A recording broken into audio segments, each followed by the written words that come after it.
एक गांव में दो दोस्त रहते थे, पाब्लो और ब्रूनो। दोनों बहुत बड़े बड़े सपने देखते थे और उस गांव के सबसे अमीर आदमी बनना चाहते थे। उन्हें बस एक मौके की तलाश थी अमीर बनने के लिए, और एक दिन उन्हें वो मौका मिल भी गया। उस गांव को दो लोगों की जरूरत थी जो पास की नदी से पानी भरकर ला सके। ये काम पाब्लो और ब्रूनो को दिया गया। गांव वाले उन्हें एक बकेट पानी के लिए एक पेनी पे करते थे। ब्रूनो को लगता था कि मेरे अमीर बनने का सपना पूरा होने वाला है, लेकिन पाब्लो अभी भी थोड़ा कंफ्यूज था। वो उन हेवी बकेट्स को उठाने की वजह से पाब्लो के हाथ बहुत दर्द करने लगे थे। इसलिए पाब्लो पानी भरने के अलग अलग तरीके सोचने लगा और उसे एक बहुत ही अच्छा आइडिया आया। उसने ब्रूनो से कहा, मेरे पास एक आइडिया है, ये हर रोज बकेट उठाने से अच्छा है हम नदी से अपने गांव तक एक पाइपलाइन डाल दे, जिससे ये बकेट भरने की झंझट ही न रहे। लेकिन ब्रूनो को इस आइडिया में कोई दिलचस्पी नहीं थी, क्योंकि उसे काम करने के तुरंत पैसे जो मिलने लगे थे। इसलिए उसने पाब्लो को इग्नोर किया और ज्यादा पैसे कमाने के लिए वो ज्यादा बकेट लाने लगा। लेकिन पाब्लो ने अपने प्लान पर धीरे धीरे काम करना शुरू कर दिया।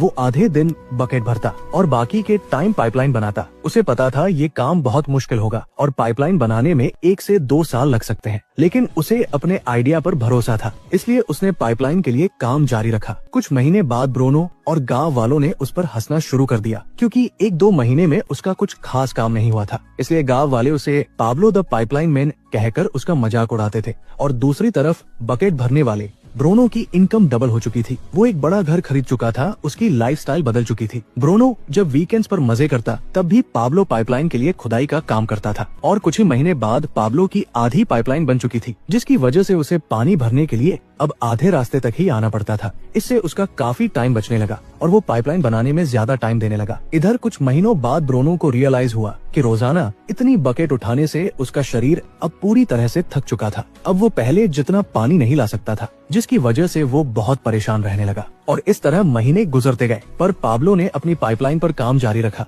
और देखते ही देखते कुछ ही साल में पाब्लो ने पाइपलाइन कंप्लीट कर ली। अब वो बकेट उठाने की जगह पाइपलाइन से गांव वालों को 24 घंटे 7 दिन फ्रेश पानी देता था, जिससे पाब्लो पहले से बहुत ज्यादा कमाने लगा था। अब सिचुएशन ऐसी हो गई थी कि अगर पाब्लो काम नहीं भी करता, यानी अगर वो सो रहा हो, पार्टी कर रहा हो या कहीं घूम फिर रहा हो, तब भी वो पैसे कमाता था। दूसरी तरफ पाब्लो की पाइपलाइन की वजह से ब्रूनो द बकेट मैन बेरोजगार हो चुका था, क्योंकि गांव वालों को जब चाहे तब और जितना चाहे उतना पानी पाब्लो की पाइपलाइन से मिल जाता था। अब दोस्तों जरा रुकिए और सोचिए कि क्या आप एक बकेट कैरियर हैं या एक पाइपलाइन बिल्डर? क्या आपको पैसे कमाने के लिए ब्रूनो द बकेट मैन की तरह हर दिन काम पर जाना पड़ता है, या पाब्लो द पाइपलाइन मैन की तरह कुछ टाइम के लिए बहुत मेहनत से काम करना पसंद करोगे, जिससे जब आप सो रहे हो तब भी आपको पैसे मिलते रहे?